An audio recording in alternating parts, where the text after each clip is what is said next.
Nah, jadi ada orang meninggal nih. Dia punya kewajiban sholat. Nah, yang jadi pertanyaan adalah bagaimana cara mengkodok sholat tersebut?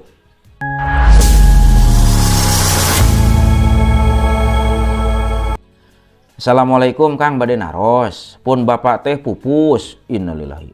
Kalaresan gaduh kodoaneun sholat. Nu janten pertarosan eta kedah di kodoan atanapi kedah kumaha.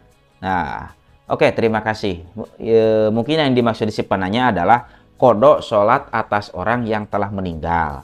Nah, jadi ada orang meninggal nih. Dia punya kewajiban sholat. Nah, yang jadi pertanyaan adalah bagaimana cara mengkodok sholat tersebut? Nah, untuk jawaban ini ada berbagai macam pendapat para ulama. Maka dari itu saya akan mengambil satu referensi, yaitu dari kitab I'anatul Talibin, juz awal, halaman 24. Faidatun, di tengahnya boleh dilihat, man mata alaihi sholatun fala kodoa wala pidyata. Jadi jika ada seseorang yang meninggal dan dia punya kewajiban sholat yang belum dilaksanakan, nah maka ulama ini yang pertama berpendapat pala kodoa wala pidyata, tidak ada kodok dan tidak pula ada pidyah. Nah, jadi tidak ada kodok dan tidak ada pidyah. Itu yang pertama. Yang kedua, wapi qauli jamin mujtahidina ana hatuk do'anhu li khobaril Bukhari wa ghairihi. Nah, sebagian ulama-ulama mujtahid itu berpendapat menganjurkan untuk mengkodok sholat tersebut atas orang yang telah meninggal. Wa min sama ihtaruhu jam'un min a'immatina. Bahkan pendapat tersebut itu banyak dipilih oleh imam-imam kita. Yaitu imam-imam kita sebagian besar lebih memilih untuk mengkodok sholat tersebut. Wa fa'ala bihi as-Subki an ba'di aqaribihi. Bahkan Imam Subki pernah melaksanakan mengkodok sholat untuk kerabat-kerabatnya yang telah meninggal.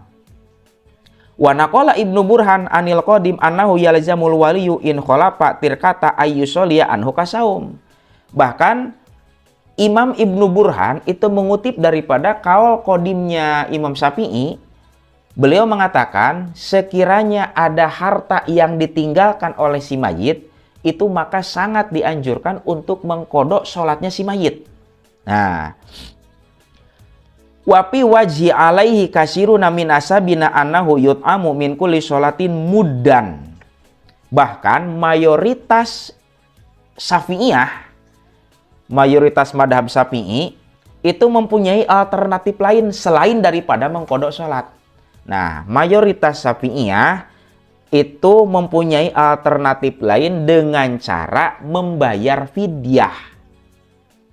Jadi setiap satu sholat itu dibayar dengan satu mud. Berapa takaran mud menurut di kita, mayoritas kita, takaran satu mud itu adalah 625 gram atau 6 ons seperempat. Nah, kalau saya lebih menganjurkan itu dipaskan saja menjadi 7 ons. Sebab untuk satu mud itu terdapat berbagai macam pendapat para ulama lah. Ada yang menyebutkan satu mud itu 8 on, ada yang menyebutkan 7 on, ada yang menyebutkan 6 on seperempat. Makanya saya lebih menyarankan itu untuk 7 mud. Nah, waqala al-muhibbu atau bariu yasilu lil mayyiti kullu ibadatin tuf'alu wajibatun au mandubatun. Imam al-muhibbu atau bari beliau mengatakan bahwasanya setiap ibadah yang dilaksanakan itu sampai kepada si mayit, baik ibadah itu sifatnya wajib atau ibadah itu sifatnya sunat. Nah, dari keterangan tersebut, maka kalau kita simpulkan itu jawabannya kurang lebih ada 3. Yang pertama, bagaimana cara mengkodok sholat atas orang yang telah meninggal. Nah, ulama pertama berpendapat bahwasanya tidak ada kodok sholat atas orang yang telah meninggal dan juga tidak ada pidyah. Jadi no pidyah, no kodok. Jadi ubuh kodok, ubuh pidyah gitulah. Nah, yang kedua, ada ulama yang memilih untuk mengkodok sholat. Nah, diantaranya adalah tadi Imam Subki dan yang lainnya. Ya, yang ketiga, ini mayoritas Syafi'iyah, selain daripada mengkodok sholat, mereka mempunyai alternatif yaitu dengan membayar fidyah, yaitu satu waktu sholat dibayar dengan satu mud. Lalu misalkan ada 3 pendapat mana yang lebih utama untuk diikuti? Yang lebih utama untuk diikuti adalah yang mengkodok sholat atas orang yang meninggal. Baik dilaksanakan dengan cara mengkodok sholatnya, jadi kungalakonan sholat gitu tah, atau dengan cara membayar fidyah. Mudah-mudahan dapat dipahami. Wallahu a'lam bishawab.